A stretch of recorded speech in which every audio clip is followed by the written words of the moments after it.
Hello songwriter friends, today let's talk about Belle from Beauty and the Beast. This song has massive amounts of music theory tools that he's using to tell the story, and my goal is to show you how the tools work so you can be like, oh cool, I can use that in my own songwriting now. So, to begin with, this song is in D major. Okay, that's our home note. The scale looks like this. The black keys are F sharp and C sharp. Okay, so if we're in D major, that means that the dominant is going to be A major, which means that for the most part, every time we finish a musical thought, we're going to go through the dominant, back to the tonic, through A major, back to D major.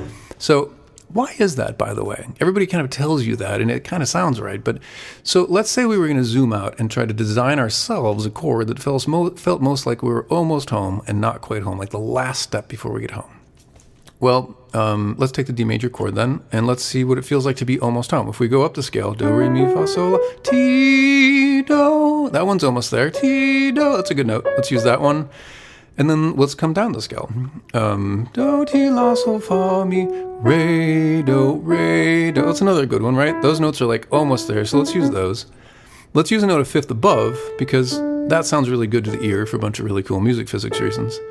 So, okay, here's our home note. We want to, that note's almost there, that note's almost there, and that goes down a fifth. Wouldn't you know it, we just designed a dominant chord, an A major. Okay, and if you're wondering, because that only takes care of the D and the A, what about the F sharp? Well, if you want to throw even more attention in, let's put a note that's almost to the F sharp.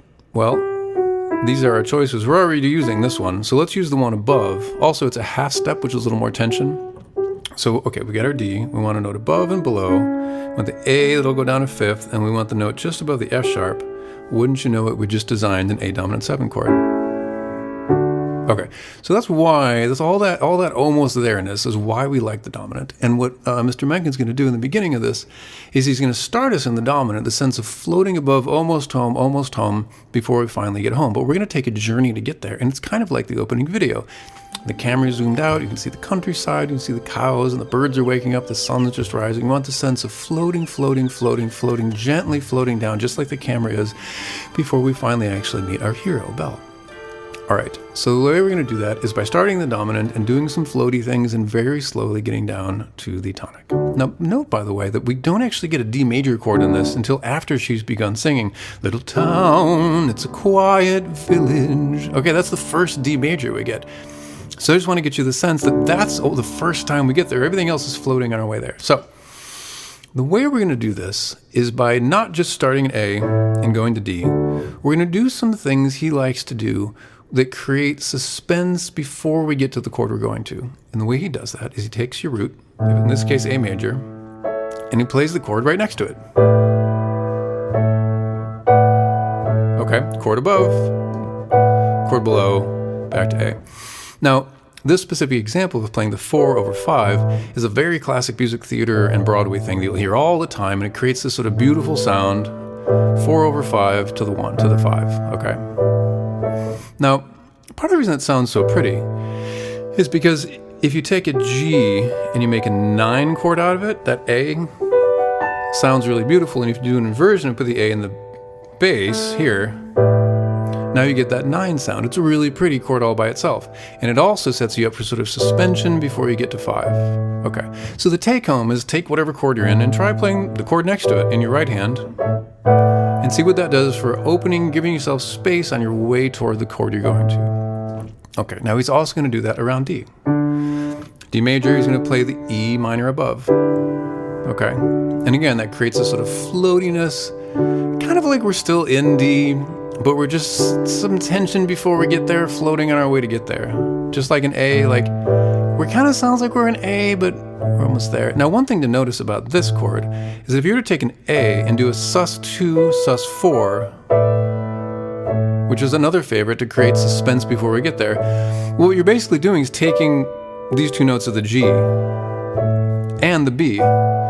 So if you do a G major 7, you're playing these two, sus2 and sus4.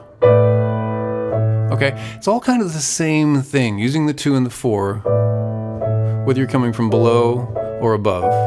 Okay, that's how that works. And a lot of times in guitar chords and pop music, you'll see these like sus2, and you'll be like, what is going on there? Why does that sound so cool? Well, that's kind of why.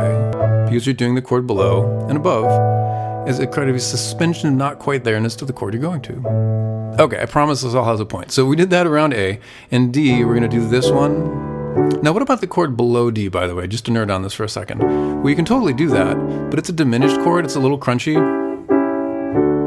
But it's a pretty strong sense of like getting there. Well, one thing you'll notice is that these are the top 3 notes of the A dominant 7 chord we just designed a minute ago.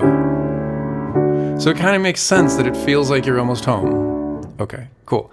So we've got these tools on our belt, right? Take your note and play the chords above and below it. So let's see how he applies that. And again, we're starting in the dominant, we're slowly getting to the tonic. So he's going to kind of unfold the motion toward the tonic little by little. So in the beginning, we're going to start on a fluttery A. Okay. And in the right hand, he's going to outline an A octave. Everybody knows that one. We're going to outline a D major, just kind of give a hint of where we are harmonically. And then we're going to give you this. Oh, everybody loves that little last thing. Now, why do we love that so much? Well, it's a G over the A. It's a 4/5. It's the thing we just talked about. And in fact, he's even emphasizing the 9th quality of it by playing this. Okay, so that's that thing where it's a G9 over A. And we just love that sound. I love that sound. You're going to hear it all the time, 4/5. Okay, great. So, cool. Now we've introduced the sort of dominant thing, right? The 4/5. So let's hit it a little harder now. We're going to put an A in the bass. Boom. And play this little figure. And what we're doing here is doing 4/5, G over A. And then we're going to kind of do a little bum, bum, briefly in A, right? So 4/5 to 5. That's what's happening there. And do it again here. So, right, G 4/5, A. Okay. Now we're going to introduce, we've been doing the 4/5. Now we're going to introduce the 2 over the 1. Okay, so we're getting closer. We're getting closer to the tonic. We want this floaty now. Okay, but we don't want to get there too soon. He doesn't want to give you that bass note yet. He wants to keep you at the bass note on the A. So we're going to do the 2 over 1 over the A, which feels even more not quite there. If we do it over the D, like you're going from this suspension to home, right? And you're definitely home. But he wants to keep you up in the clouds still. Okay, so we're going to do that. And that's what this little figure is here. So this is playing the A, right? And then you're playing the E minor. That's that figure. And then you're playing the D. Another E minor. Another D. And again, just to keep you oriented, we're doing the 2 to 1, 2 to 1, but instead of doing it on the root, we're not there yet. We're going to play it over the 5. One thing to keep in mind is that like this is technically a D major chord, right? But it's over the 5. And when you play a triad over the top note, it's going to sound your least stable, okay? We like root position. We like first position inversions, right? We love the... But when we play a triad over the top note, it's kind of the least stable. It's hardest to identify. It sounds more like it's a different chord. It kind of sounds like it's a suspended A, like a little plagal cadence over A, okay? And as an example, just to get this in your ears, let's say that we're going to do 4/5/1 in D. So 4/5/1. Okay. So let's try it with the A in the bass when we get back to D. It's going to sound like this. Like that? Does that sound like we got back to D? Like not really, right? It sounds like we're just suspending the A before we finally get to D. So my point is that when you play a triad with the top note in the bass, you're really creating a very floaty feeling.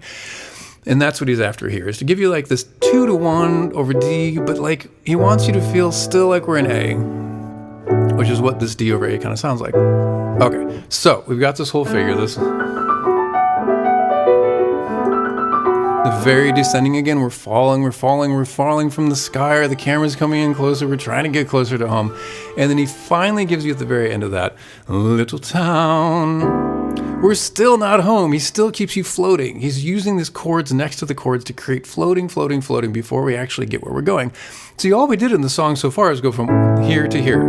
But we went all this other stuff to create an adventure on the way there. And that's composing, that's music. And that's a great example of him doing that here. So, little town, Erb's town, it's a quiet village. So in terms of prosody, notice that the first time we actually hear a root chord is the word village. Little town, it's a quiet village. Boom, you're there. That's the subject now. Okay, we finally made it here. All right, now we're going to keep doing this floating thing, little every day like the one before. And again, this is him just kind of extending the D, not really going on a harmonic journey, just kind of decorating it with the 2/1. And you see that a lot, especially in French music, and I think this is based on the French countryside. So like Les Miserables has stuff like that. On my own starts just the same way too, actually the same key. On my own, pretending he's beside me. So that's a really common little thing to do there. Okay. All right. So we got our introduction. We're going to start actually singing the main song here. We're going to meet the town. We've met Belle, and now we're going to transition the camera over to the town. So he wants to get some tension, some suspense built up again as we shift attention. So he's going to go to the minor 3 chord. So this is a really beautiful thing. It's a quiet village, every day like the one before. Little town full of little people, waking up to say. All right, so we're creating a lot of kind of anxious suspense, right? Is because she knows what's about to happen. This whole crazy people running around with baguettes and stuff. So like a real big mood shift. So it's kind of an anxious suspension, anxious setup, right? So he's like, well, how am I going to do that? I want to do that with a little drama to it. So I think that's why he'd been doing this. He went to the minor 3 chord. Now the minor 3 chord is a nice way to set up on the way to your dominant. And people use that for a dramatic way to get to the dominant often, so you can think about that. Let's talk about the way it works. So we're starting here, and he's immediately doing this walking line, this chromatic descent. Little town full of little people. He's sitting there. Now this is a really tense interval, okay? And you might argue that what it wants to do is move inward to the G. Now, if we were to move inward to a G, we might expect that we're doing the 4/5 thing again on our way to creating suspense back to 1. And sure enough, now we don't actually have a G chord, but look at the way he does his dominant here. He's got A, E, and A, but then he throws the G and the D over top of it. It's just one more G over A chord, one more 4/5. And what's interesting, he doesn't actually go here. Like he wants to create the sense of sort of suspended. I'm not sure exactly what that choice was, but it's a beautiful way of doing it. And it shows you don't have to resolve everything. You don't always have to take your sus chords and resolve them. You can just keep it hanging there. Kind of an anxious anticipation of what's about to come. Okay, so I think that's what's going on here. Is basically just a baseline-based chord choice. The 3 minor is really pretty. And then town full of little people. We went that, and then we're going to do this way to say. Same sonority we've been using all along. And then back to this. Bum, bum, bum, bum. Okay, great. So that's the introduction. I know there's a lot going on in there, and we'll do the next part next. There goes the baker with his tray, like always, the same old bread and rolls to sell.